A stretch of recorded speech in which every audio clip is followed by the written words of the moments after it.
아멘.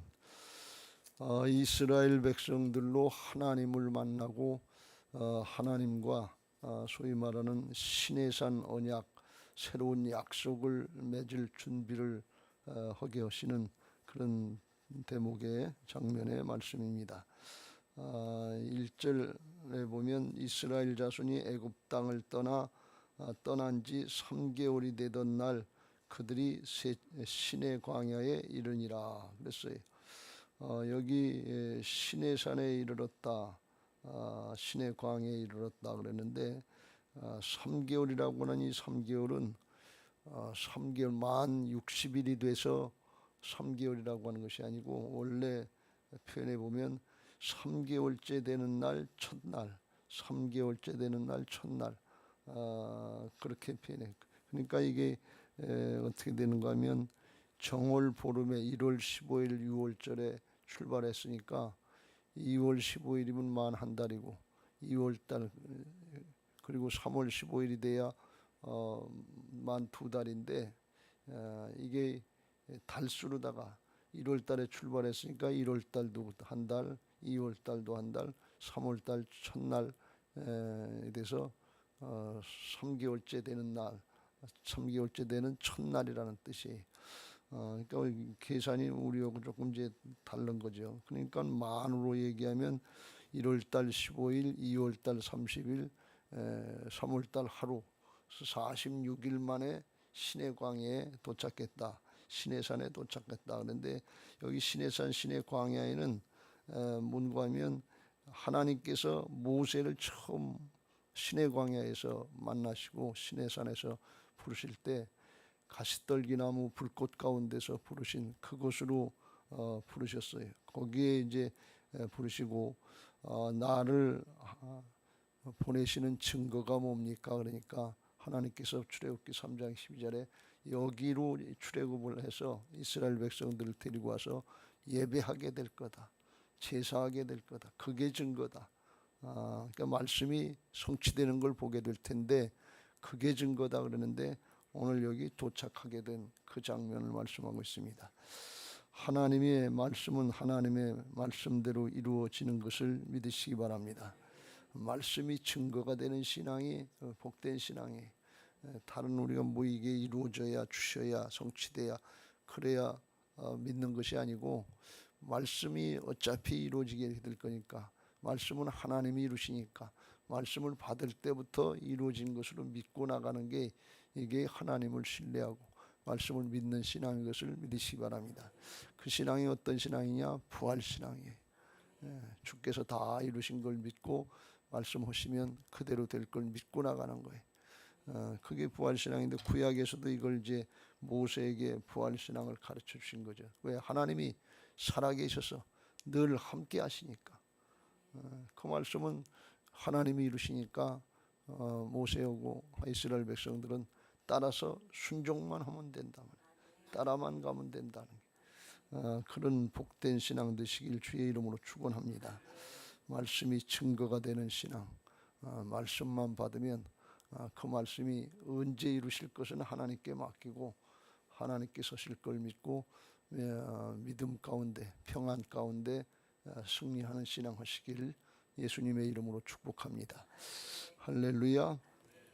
거기 시내산에 올라가서 아브라함에게도 축복의 약속을 받았지만 이스라엘 백성들에게 출애굽해서 이제 한 나라를 이루면서 이스라엘 백성들을 축복한 거예요. 아브라함에게도 이제 축복해 주셨지만 아브라함에게는 족속, 네 후손들 다 포함됩니다만 여기 정식으로 이제 나라를 이루가면서 하나님이 다시 언약을 맺고 축복을 해주시는데 이걸 시내산 언약이다 이렇게 얘기를 해요. 그래서 여기 3절 4절에 그걸 말씀합니다. 시내산에 올라와서 모세를 부르셔서 야곱의 집에 너는 말하고 이스라엘 자손들에게 말하라 하면서 내가 애굽 사람에게 어떻게 행하였음과 내가 어떻게 독수리 날개로 너희를 업어 내게로 인도하였음을 너희가 보았느니라. 이 말씀을 하시는 것은 하나님이 말씀하실 때 이스라엘 백성들이 늘 과거에 어떻게 하셨는가 하는 그 하나님을 말씀하면서 출애굽시키시고 홍해바다를 갈르시고 만나를 먹여주시고 바위에서 물이 터지게 하여 주시고 그 하나님을 말씀하는 이유는 뭔가 하면 여기까지 인도하신 하나님이 장래에도 인도하실 것을 믿어라 그런 뜻이에요. 그걸 늘 강조하시는 거예요. 그걸 믿으면 이 에베네셀 하나님을 믿으면 여호와 일의 하나님을 믿게 되니까 그게 하나님께 소망을 두는 비결이라고 그랬죠. 그걸 믿으면 그 다음도 이루실 걸 믿게 되니까 하나님께 소망을 두고 살아가니까 그때는 하나님께 맡기고 하나님 앞에 날마다 소망과 평강이 넘치는 복된 신앙, 승리하는 신앙하게 하실 줄로 믿습니다. 그걸 강조하는 거예요. 우리가 신앙하면서 이걸 자꾸 잊어버려요. 주께서 죽고 사셔서 이제 다 이루시고 우리 죄를 다 담당해 주시고 새롭게 하여 주셔서 성령으로 우리 안에 와 계시다. 복음을 다 이뤘다. 그 나와 함께 하신다. 이걸 믿고 말씀을 받으면 그 말씀도 주께서 이루실 걸 믿어지게 되는 것이고 소망이 넘친다 그런 말씀. 우리는 상황, 현실의 사정 형편 이걸 보고 두려워하고 염려하고 근심하고 걱정하는데 그걸 보지 말고 여기까지 인도하신 하나님을 바라보라 그런 말씀. 그러면 지금 우리가 받는 그런 말씀도 하나님께서 여호와 이레로 이루어 주실 것이다 하는 그런 소망 가지고 승리하게 하실 줄로 믿습니다. 그게 이제 언약이고 말씀인데 새 언약인데 구약의 이스라엘 백성들에게 새 언약이 아니라 신의 산 언약을 새롭게 주시면서 5절에 그랬어요. 세계가 다 내게 속하였나니 너희가 내 말을 잘 듣고 내 언약을 지키면 말씀을 따라서 지키면 이제 언약을 신의 산에서 말씀을 주실 것인데 그걸 받아서 지키면 너희는 모든 민족 중에서 내 소유가 되고 여기 소유가 된다는 건 하나님의 소유한 물품처럼 그렇게 된다는 것이 아니라 이건 하나님의 보배로운 존재가 된다는 뜻이에요. 보물이 된다. 보배로운 존재로 삼을 하나님이 보배롭게 여기는 그런 존재가 된다 그런 말씀이에요. 사람에게도 보배로운 것들이 있고 귀한 뭐 보물 같은 것이 있지만 하나님이 보시기에 하나님이 여기시기에 보배로운 존재로 만들어 주셔서 보물과 같이 잘 간수하고 애지중지하고 그렇게 하나님이 여기신다 그런 말씀이에요. 기왕이면 보배롭게 존귀하게 여기는 게 좋지 그냥 이거 쓰레기처럼 그냥 있어도 고만이고 없어도 고만이고 버릴 만한 그런 존재로 놔두면 좋겠냐. 우리가 하나님 앞에 보배로운 존재인 것을 믿으시기 바랍니다. 어느 정도로 보배로우냐? 예수님을 십자가에 내주시고 우리를 살리실 정도로 하나님이 이 아들을 내주시고 우리 죄인된 우리를 택하실 정도로 그렇게 보배롭게 여기신 것을 믿으시기 바랍니다. 그래서 예수님짜리 값이 얼마냐? 우리들의 값이 예수님짜리다. 예수님을 치르고서 십자가에 내주시고서 우리를 살리신 그런 보배로운 존재로 만들어 주신 것을 믿으시기 바랍니다. 그러니까 존재에 대한 자존감 이걸 갖고 살라 그런 말씀이고, 두 번째는 6절에 너희가 내게 대하여 제사장 나라가 되며, 그래서 이스라엘 백성들을 먼저 택하시고 하나님의 백성으로 삼으신 것은 이스라엘 백성들이 착각했던 것처럼 자기들만 택한 선택된 민족, 선민의식을 가지고 이방인들은 갖다가 구원받지 못할 천국의 쓰레기나 무슨 땔감이나 이렇게 여기는 차별되고 하는 것 같은 잘못된 생각들을 가졌는데, 하나님은 맨 처음부터 제사장 나라로 삼으셨다 그러는 말씀. 이 제사장 나라로 삼으셨다는 것은 하나님과 이방 족속들 불신자들 사이에 중간 역할을 잘해라 그런 말씀. 그래서 이 중간 역할, 다리 역할을 잘하는 게 제사장 나라예요. 그러니까 할 일들이 많은데 하나님을 소개하고 복음을 확장시키는, 하나님 나라를 확장시키는 역사에 있어서 중간 역할을 잘해라. 그 중간 역할 잘하는 게 중보기도를 잘하고 복음 전도를 잘하고, 그래서 생명의 역사를 이루는데 중간 역할을 잘해라 그런 뜻이. 이게 살리는 역사니까 아무한테나 맡기는 것이 아니고 하나님이 특별히 택하셔서 성별하시고 보배로운 존재로 만드시고 맡겨주신 것을 믿으시기 바랍니다. 제사장 나라가 되며 거룩한 백성이 되리라. 거룩하게 성별한 백성이다 그러는데, 특별히 여기서 거룩한 백성이라고 하는 뜻 중에서는 하나님의 말씀을 따르고 순종하는 삶을 살으니까 세상과 구별되고 성별된 거룩한 백성이기도 하지만, 하나님께 쓰임 받을 수 있는 백성이다 그런 뜻이에요. 하나님의 일에 쓰임 받을 수 있는 그런 백성이다 그런 뜻이에요. 세상에 쓰임 받는 경우가 많잖아요. 대통령한테 쓰임 받는 것이 세상에서 가장 큰 일이라고 생각하잖아요. 나라 회사에서도 재벌 총수한테 비서실에서 기획실에서 쓰임 받는 걸 자랑으로 생각하는데, 청와대 비서실에 있다 뭐 그럼 도적이잖아요. 근데 그런 정도가 아니고 하나님께, 만왕의 왕 대신 하나님께 쓰임 받는 것인 것을 깨닫고 믿으라 그런 말씀이에요. 그렇게 구별해 주셨다 그런 말씀이에요. 이 의미를 잘 깨닫고 쓰임 받는 것이 은혜인 것을 믿으시기 바랍니다. 정말 쓰임 받는 것이 은혜. 이게 뭐예요? 하나님의 일은 생명을 살리느냐 죽이느냐 하는 막중한 일이에요. 영원한 생명을 살리느냐 죽이느냐 하는 막중한 일이에요. 의사가 의사 노릇을 하려면 훈련 과정이 많다. 뭐 대학을 6년 동안 다니고 또 인턴 과정도 거쳐야 되고 레지던트 과정도 거쳐야 되고 전문의 과정 거치고, 그 과정을 거쳐가면서 사람 생명을 다룰 수 있는 자격이 주어진다. 그래도 실수한다 말이지. 옛말에는 그런 말도 있어서 의사가 사람을 7 죽여야 명의가 된다. 그러니 그렇게 힘들고 어려운 과정이에요. 세밀한 과정이다 말이에요. 근데 영원한 생명을 다룰 수 있는 그런 자격을 우리에게 주셨으니까 이건 얼마나 엄청난 역사냐. 아무한테나 생명을 맡기고 고치고 살리라고 맡기겠냐 말이지.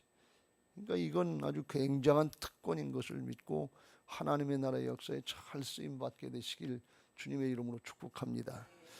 우리가 모르는데 하나님 나라에 가면 하나님께서 허락하신 이 굉장한 특권인데, 이걸 잘 선용했는지 안 했는지 아마 그걸 하나님이 물으실 거예요. 넌 뭐하다 왔냐? 이게 아주 엄청난 우리에게 사명이고 특권인데, 이거 잘 선용할 수 있게 되시길 주의 이름으로 축원합니다. 이렇게 시내산 언약을 맺으시면서 이걸 이제 장로들에게, 백성들에게 가서 얘기해라. 그러니까 7절에 가서 얘기하고 8절에 백성이 일제히 응답하여 이르되 여호와께서 이 명령하신 대로 우리가 다 행하리다 하면서 백성들이 아주 기분 좋게 하나님이 말씀하신다니까 그렇게 했는데, 사실 이걸 응답하는 것, 순간적으로 응답하는 건 쉽고 좋은 것 같았는데, 실제로 하나님이 주신 말씀을 따르고 율법을 따르는 것은 그렇게 쉬운 일은 아니었어요. 그래서 응답하고 언약 맺겠다, 계약을 하겠다. 그러니까 다시 이제 모세를 이제 부르셔서 언약을 맺으시는 게 이제 우리 오늘 읽은 대목인데, 모세가 산에서 내려와 백성에게 이르되, 근데 언약을 맺을 때 하나님의 강림하시는 걸 거룩한 강림이니까 시내산 기슭에다가 이렇게 경계선을 치고서 거기 위로 올라오지 못하게 철저하게 경계해라. 그러시면서 백성들로 하여금 성결하게 해라. 그래서 옷을 빨고 15절에 보면 여인을 가까이 하지 말라. 하나님 앞에 거룩하게 성별하고 함부로 경계선을 넘지 말라. 그러면 왜 그러냐? 하나님께서 치실까 죽일까 두려워하라 그랬어요. 21절 끝에 와서 보려고 하다가 많이 죽을까 하노라. 22절에 끝에 보면 나 여호와가 그들을 칠까 하노라. 24절 끝에도 내가 그들을 칠까 하노라. 그래서 여기 하나님이 죽이시는 하나님이 아니신데 죽일까 봐서, 죽을까 봐서, 칠까 봐서. 이건 친다는 뜻은 무슨 뜻인가 하면 여호와의 법궤를 다윗 왕이 나를 때, 그때 이제 우사가 그 마차가 이게 뛰니까 이렇게 손을 댔단 말이지. 마차에서 법궤가 떨어질까 봐서 손을 대려고 그랬는데, 그러니까 하나님이 치셔서 거기서 나곤의 타작마다에서 죽었단 말이지. 그게 친다는 뜻이에요. 하나님은 함부로 손댈 분, 그런 사람의 도우심을 필요로 하는 분이 아니에요. 그렇게 걱정되고 염려돼도 하나님이 말씀하신 그대로 따르고 순종하라, 그런 말씀이에요. 근데 여기서 우리가 이해가 잘 안 되는 것은 하나님이 하나님 만날 준비를 하라고 하면서 옷을 깨끗하게 빨아라, 또 여인을 가까이 하지 말라, 그리고 3일을 준비해라, 그리고서도 가까이 하지 말라는 거예요. 이게 무슨 뜻인가 하면 구약과 신약의 차이가 여기 있는 것을 믿으시기 바랍니다. 개인적으로 우리들이 인간적인 노력을 가지고 아무리 깨끗하고 성결하게 하려고 해도 존재 자체를 바꿀 수가 없고 어느 이상은 안 된다, 그런 말씀이에요. 그래서 그 산 밑에 경계선을 치고 거기에 경계를 넘지 말도록, 그러면 친다, 죽는다, 그런 말씀이에요. 이게 우리 하나님의 자녀들에게 주신 은혜요 특권인 것을 믿으시기 바랍니다. 오늘날 우리는 예수 그리스도의 십자가 보혈의 은혜로 깨끗하게 씻음받고 성령의 능력으로 새 사람으로 거듭나서 하나님의 형상, 하나님의 자녀들이 된 엄청난 축복을 누리고 있는 것을 믿으시기 바랍니다. 구약에서는 아무리 길을 쓰고 애를 써도 성결하게 한다 그러고 지킨다고 해도 그래도 존재 자체가 바뀌는 게 아니에요. 그런데 예수님을 믿고 구원받고 하나님의 자녀가 되면 존재 자체가 바뀌어서 하나님의 지성소에 날마다 나갈 수 있고 가까이 나갈 수 있고 대제사장만 1년에 한 차례 할 수 있는, 예배할 수 있는 걸 날마다 우리는 할 수 있도록 그렇게 은혜와 축복을 누리고 있는 것을 믿으시기 바랍니다. 그래서 요한복음 14장 6절에 내가 길이요 진리요 생명이니 나로 말미암지 않고는 아버지께로 올 자가 없다. 예수님을 통해서만 하나님께로 나갈 수 있다는 말씀. 이게 신령과 진정의 예배인 것을 믿으시기 바랍니다. 예수님이 십자가에 달리시고 부활하시고 성령으로 다시 오셔서 우리를 새롭게 해주시고 구원받게 하신 복음에 의지해서, 진리의 말씀에 의지해서 나가려고 할 때 성령께서 역사하셔서 우리를 새롭게 하시고 하나님 앞에 하나님을 만날 수 있는 은혜가 있는 것을 믿으시기 바랍니다. 이게 신령과 진정의 예배인 것입니다. 그 은혜 잘 누리시길 주님의 이름으로 축복합니다. 예배하는 거 이거 아무것도 아닌 것 같은데 우리 출애굽기 19장을 보면 이게 우리에게 얼마나 큰 축복인지 몰라요. 존재를 바꿔놓으시고 하나님 앞에 구약의 어떤 백성들하고도 비교할 수 없는 큰 은혜를 주셔서 마태복음 11장 11절 12절에 침노하는 신앙을 하라고 하시면서 말씀하신 얘기가 구약의 어떤 인물보다도 천국에서는 지극히 작은 자라도 저보다 크다 그랬어요. 그러니까 우리가 얘기로 하면 잘 안 믿어지겠지만 모세나 아브라함보다도 하나님 앞에 우리가 더 큰, 영적으로 큰 존재들이다 말이에요. 모세나 아브라함은 거듭나질 않았어요. 그런데 우리는 거듭난 존재로 하나님 앞에 신앙하고 있는 것을 믿으시기 바랍니다. 하나님의 자녀예요. 예수님의 생명을 누리게 하시고 예수님도 하실 수 있는 그런 일을 우리에게 맡기셨단 말이에요. 내가 진실로 진실로 너희에게 이르노니 나를 믿는 자는 나의 하는 일을 저도 할 것이요 이보다 더 큰 일도 하리니 이는 내가 아버지께로 감이라 하면서 성령 주셔서 존재를 바꿔놓으시고 우리가 믿음으로 순종하면 주님이 하신 일도 주께서 함께 해주시는 은혜가 있는 것을 믿으시기 바랍니다. 그러니까 안 된다 뭐 그런 얘기할 게 아니라 우리에게 이 엄청난 축복 이게 맡겨주셨는데 이거 잘 감당할 수 있게 되시길 주님의 이름으로 축복합니다. 주신 기회를 선용하시기를 주님의 이름으로 축복합니다. 베드로전서 2장 9절 어제도 본 것처럼 우리에게는 복음으로 말미암아서 시내산에서 이제 이스라엘 백성들이 축복해 주신 그 축복을 우리에게 더 좋은 걸 주셨어요. 그래서 베드로전서 2장 9절에 그러나 너희는 택하신 족속이요 왕 같은 제사장들이요 거룩한 나라요 그의 소유가 된 보물이 된 백성이니 이는 너희를 어두운 데서 죄악 가운데서 불러내어 그의 기이한 빛에 생명의 빛에 영원한 생명의 빛에 들어가 계신 이의 아름다운 덕을 선포하게 하려 함이라. 아름다운 덕은 생명을 살리는 복음을 선포하게 하기 위해서 우리를 존재를 이렇게 바꿔놓으셨다는 거예요.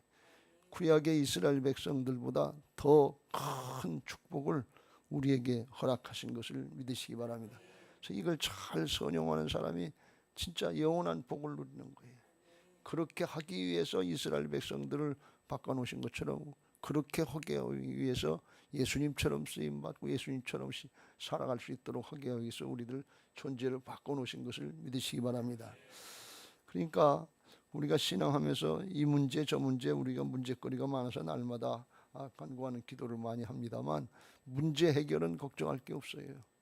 하나님께서 주신 이 특권 이걸 잘 감당하고 말씀을 따르고 순종하려고 그러면 하나님 앞에 엄청나게 쓰임받고 문제는 절로 해결되는 은혜가 있는 것을 믿으시기 바랍니다.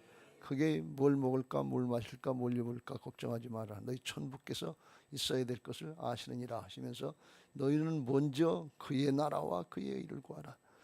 그리하면 이 모든 것을 너희에게 더하시리라 하신 그 말씀이에요. 하나님의 나라, 하나님의 통치, 하나님의 의, 하나님과의 관계 이걸 잘 알고 하면 하나님께서 다 해주신다. 그 주님이 우리 안에 오셔서 성령으로 역사하시는 줄로 믿습니다. 이 은혜를 누리는 복된 신앙들 되시길 주님의 이름으로 축복합니다.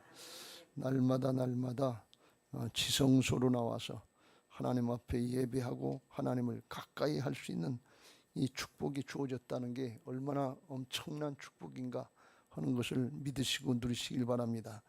구약의 이스라엘 백성들에게는 가까이 오지 말아라, 가까이 오지 말아라, 가까이 오지 말아라.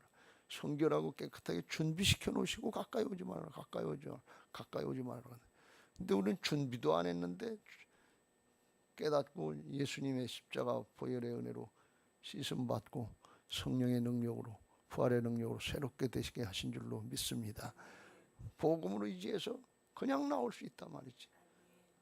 여러분 새벽기도 나올 때마다 빨래하고 닦고 그리고 나옵니까? 그냥 눈 비비고 나오지. 근데 구약에서는 그렇게 생각도 할 수 없는 거룩한 일인데 우리가 그냥 준비 없이 나와도 예수님의 십자가 보혈의 은혜, 부활의 능력, 새 생명이 된 걸 믿고 그냥 아무런 부담도 없이 걸림돌도 없이 그냥 자연스럽게 그냥 내 집 안방 들어가듯이 이렇게 나올 수 있단 말이지. 이게 축복인 것을 믿고 누리시길 주의 이름으로 축원합니다. 이게 은혜요 축복이다 하는 걸 누리고 나와서 예배를 하면 기쁘고 즐겁고 감사하고 충만하지만 이게 아무 의미도 모르고 그냥 당연한 것으로 생각하고 그렇다면 오히려 은혜와 축복을 누려야 될 순간에 부담이 되고 힘들고 어렵고 불평이 나올 수 있다. 이스라엘 백성들이 광야에서 그건 거예요. 구별시켜 주셨죠. 구원받게 하셨으니까 이제 구원받았으면 그냥 제멋대로 과거의 습관, 애굽의 종노릇한 습관 가지고 살려고 하는 게 아니라 이제는 하나님의 구별된 백성으로 말씀을 따라서 살아라 하는 것이 새롭게 말씀을 주시고 언약을 주시는 뜻이에요.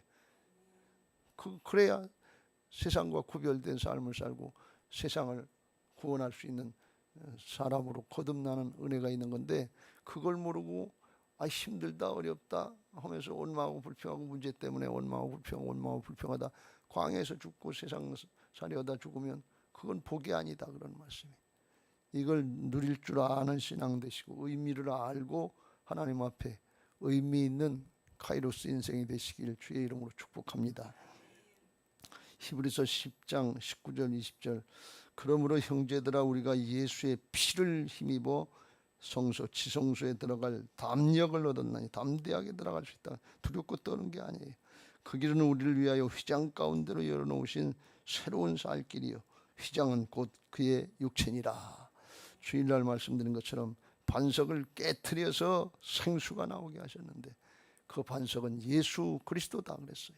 하나님이 그 위에 임재하셔서 모세의 방망이 모세에게 지팡이에 하나님이 깨지고 예수님이 깨지는 역사를 십자가에서 찔리고 상하시고 그리고 물과 피를 다 쏘셔서 영원한 생수 영원한 생명의 생수를 쏟아주셔서 누구든지 마시면 받아들이면 그게 우리 안에서 생명의 역사를 나타내시고 새롭게 하여 주셔서 하나님의 역사에 넉넉히 쓰임받고 은혜를 누리게 하시는 줄로 믿습니다. 그 은혜로 우리가 하나님 앞에 나와서 예배하는 거다. 하나님을 만나는 순간이 이 하나님을 만날 때 이스라엘 백성들이 빽빽한 구름 가운데서 나팔 소리가 나고 그리고 하나님의 음성이 들려지고 그러니까 두려워서 다 떨었다고 그랬어요. 근데 우리는 두려워서 떠는 그런 예배를 드리는 것이 아니라 기쁘고 즐겁고 감사하고 찬양하고 충만한 은혜를 누리는 예배를 드리는 것을 믿으시기 바랍니다.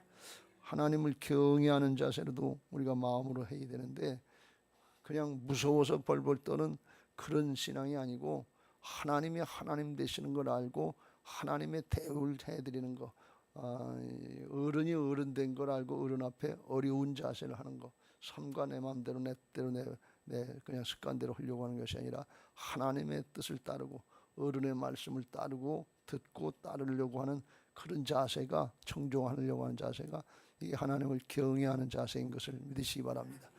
그렇게 신앙하려고 할 때, 그렇게 예배하려고 할 때 하나님이 우리를 기뻐 받으시고 성령으로 말씀으로 날마다 만나 주실 줄로 믿습니다. 구약에는 시청각으로 보여주셨으니까 더 잘 믿었을 거다 이렇게 생각이 되는데 순간적으로는 그랬지만 불기둥으로 구름 기둥으로 날마다 인도해줘도 그 마음이 바뀌지 않았어요. 본다고 바뀌는 거 아니에요. 믿음으로 받아들일 때 영접하고 받아들이고 성령을 마시는 것처럼 생수를 마시는 말씀을 먹고 우리 안에 소화가 돼서 우리의 몸과 하나가 되는, 영으로 하나가 되는 그런 은혜를 누리는 복된 예배 시간이 되시길 주의 이름으로 축원합니다. 그래서 왕 같은 제사장의 역할을 감당하고 중간 역할을 감당해서 우리의 가족도 다 구원하고 주변의 사람들도 구원하고 맡겨진 영혼들도 구원하고 세워줄 수 있는 건강한 신앙이 되시길 주의 이름으로 축원합니다. 내가 하는 것이 아니라 그 말씀을 따르고 순종하려고 그러면 우리 안에 오신 주님께서 행하여 주시고 거룩하게 성별되게 하시고 소금과 빛이 되게 하실 줄로 믿습니다. 그런 준비가 돼서 마지막 때 정말 이스라엘 백성들이 시내산에서 하나님의 강림을 맞이했던 것처럼 재림하시는 예수님을 만날 수 있고 맞이할 수 있는 깨어있는 하나님의 사람들 되시길 주님의 이름으로 축복합니다. 할렐루야. 그런 신앙하게 해달라고 181장 180장인가요? 180장 찬송하시고 기도하실 텐데 기도 제목 같이 읽겠습니다. 부활신앙 및 교회 부흥을 위한 기도 제목